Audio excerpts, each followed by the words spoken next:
अगर आप भी लेना चाहते हैं देश दुनिया की तमाम जानकारी तो आज ही सब्सक्राइब करें हमारे चैनल को। साथ ही नीचे दिए बेल आइकन को जरूर दबाएं ताकि हर अपडेट आप तक पहुंच सके। नमस्कार, प्रभा साक्षी देख रहे हैं आप। आपके साथ मैं हूं अंकित सिंह। कार्यक्रम है चुनावी चोखा। बिहार चुनाव के लिए भारतीय जनता पार्टी ने संकल्प पत्र आत्मनिर्भर बिहार का रोड मैप 2020-25 जारी कर दिया, जिसमें 3 लाख शिक्षकों की नियुक्ति करने सहित शिक्षा, चिकित्सा एवं अन्य क्षेत्रों में 19 लाख नए रोजगार देने, कोरोना वायरस का निःशुल्क टीका लगाने, महिलाओं के लिए सूक्ष्म वित्त पोषण की नई योजना लाने और बिहार को सूचना प्रौद्योगिकी का केंद्र बनाने सहित 11 संकल्प व्यक्त किए गए हैं। केंद्रीय वित्त मंत्री निर्मला सीतारमण ने भाजपा का यह संकल्प पत्र जारी किया, जिसे आत्मनिर्भर बिहार का रोड मैप 2020-25 का नाम दिया गया है। इसके तहत 5 सूत्र, 1 लक्ष्य और 11 संकल्प रखे गए हैं। इसके साथ ही पार्टी ने भाजपा है तो भरोसा है का नारा भी दिया है।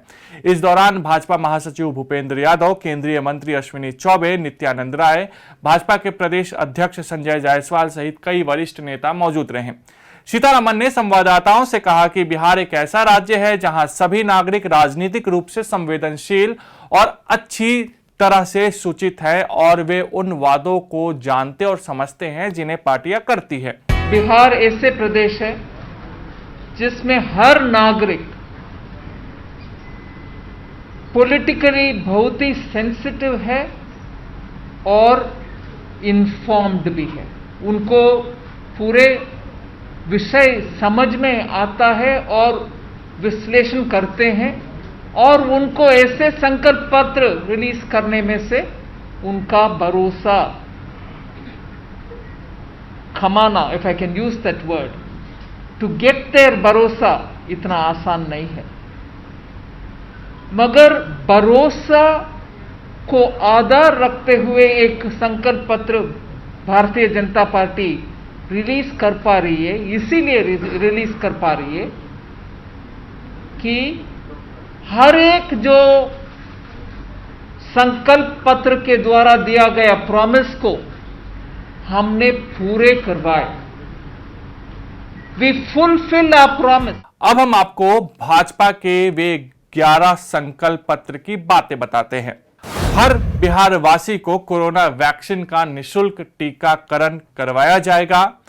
मेडिकल इंजीनियरिंग समेत अन्य तकनीकी शिक्षा को हिंदी भाषा में उपलब्ध कराया जाएगा। 1 साल में पूरे प्रदेश में 3 लाख नए शिक्षकों की भर्ती किया जाएगा।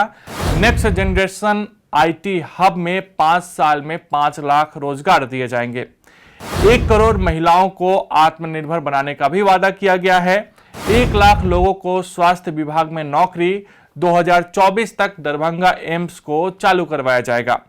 धान और गेहूं के बाद दलहन की खरीद भी एमएसपी की दरों पर होगी। 30 लाख लोगों को 2022 तक पक्के मकान देने का वादा किया गया है।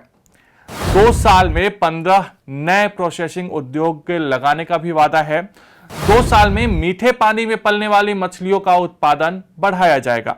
किसान उत्पाद संघों की बेहतर सप्लाई चेन बनाना, जिससे 10 लाख नए रोजगार के अवसर पैदा होंगे। कॉन्फिडेंस के साथ बोलना चाहती हूं कि भारत में, क्योंकि बायोमेडिकल बायोफार्मा इंडस्ट्री अच्छा पिछले 20 साल से उनका कैपेसिटी बढ़ते आ रही है, कम से कम 4 वैक्सीन का प्रोडक्शन के ओर हम जा रहे हैं। अगर 1, 2, 3 ट्रायल स्टेजेस है, पहले एनिमल्स के ऊपर करते हैं, फिर लैब में दोबारा टेस्ट करते हैं, फिर ह्यूमन ट्रायल्स करते हैं।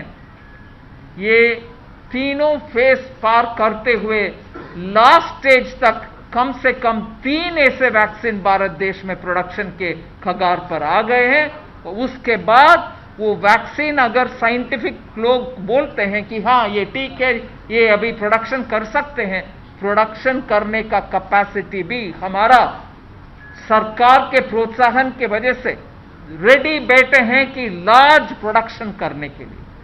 सो जब साइंटिस्ट इसको क्लियर करते हैं, हमारे देश में वैक्सीन का प्रोडक्शन उस लेवल पर होगा जिससे जो हम इधर प्रॉमिस कर रहे हैं, बिहार में हर एक के लिए मुफ्त में वैक्सीन मिल जाएगा, वो हमारी पहला संकल्प पत्र के प्रॉमिस है।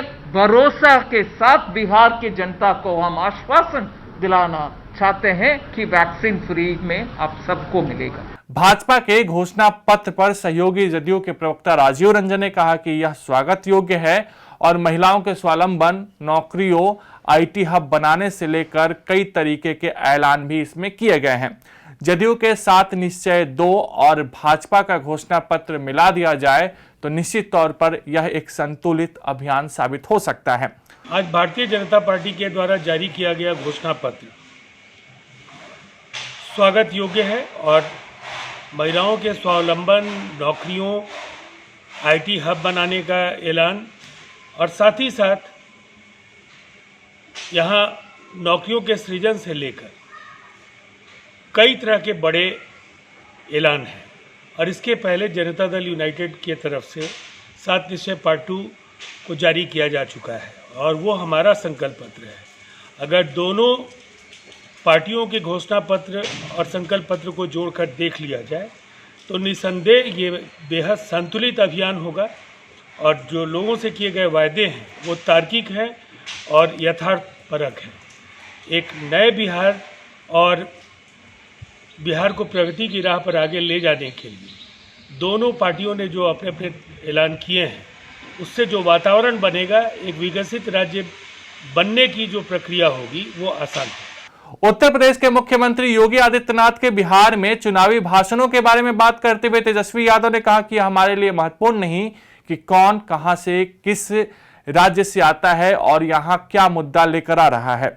बिहार चुनाव के लिए केवल राज्य से संबंधित बेरोजगारी, गरीबी, पलायन आदि जैसे ही मुद्दे प्रासंगिक हैं।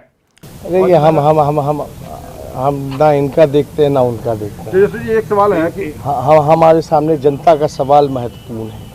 कोई व्यक्ति विशेष कौन सा मुद्दा दूसरे राज्यों से लेकर के आता है ये हमारे लिए कोई महत्वपूर्ण नहीं है। महत्वपूर्ण ये है कि ये बिहार का चुनाव है। बिहार के चुनाव में मुद्दा सबसे बड़ा बेरोजगारी, कारखाना, पलायन, गरीबी, भूखमरी, लाचारी, बीमारी, शिक्षा, ये सारी चीज़ें हैं।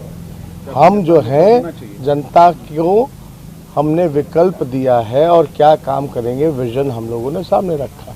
अब देखिए ये तो एडमिनिस्ट्रेशन का काम है, अभी तो चुनाव आयोग के अंतर्गत ये आता है, लेकिन जब भी भीड़ होती है तो उस हिसाब की व्यवस्था जो होती है एडमिनिस्ट्रेशन को करना पड़ता है। भीड़ ज़्यादा होने पे शौचालय की व्यवस्था हो या आपकी सुरक्षा की व्यवस्था हो, जल की व्यवस्था हो, ये सब लोग करते हैं। लेकिन इलेक्शन कमीशन को ये बातें जो है ये कही गई हैं कि कई बार जो है बैरिकेड वगैरह तोड़ करके थोड़ी बहुत, लेकिन अब जन से लाभ है, क्या किया जाए। बिहार के सीएम नीतीश कुमार परसा में जनता दल यू के प्रत्याशी चंद्रिका राय के लिए प्रचार करने गए थे। चंद्रिका राय लालू यादव के समधी हैं और तेज प्रताप यादव के ससुर भी हैं।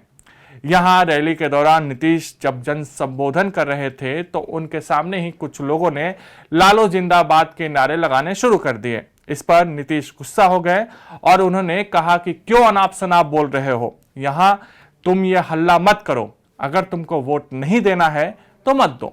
देख लो कितना आदमी मना किया है, कितना आदमी मना किया है, कितना आदमी मना किया है, और तुम बीच में 10 आदमी ऐसे ही हल्ला कर रहे हो।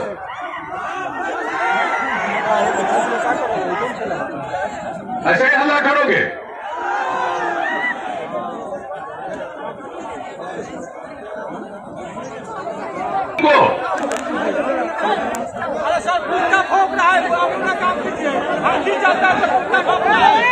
अरे वो तो आप बता ही रहे कि कौन है। इस तरह का काम किया करोगे तो जिसके लिए कर रहे हो उसी को नुकसान होने वाला है, जान लो। तो ये था आज का चुनावी चोखा। कल आपसे फिर मुलाकात होगी, तब तक के लिए नमस्कार।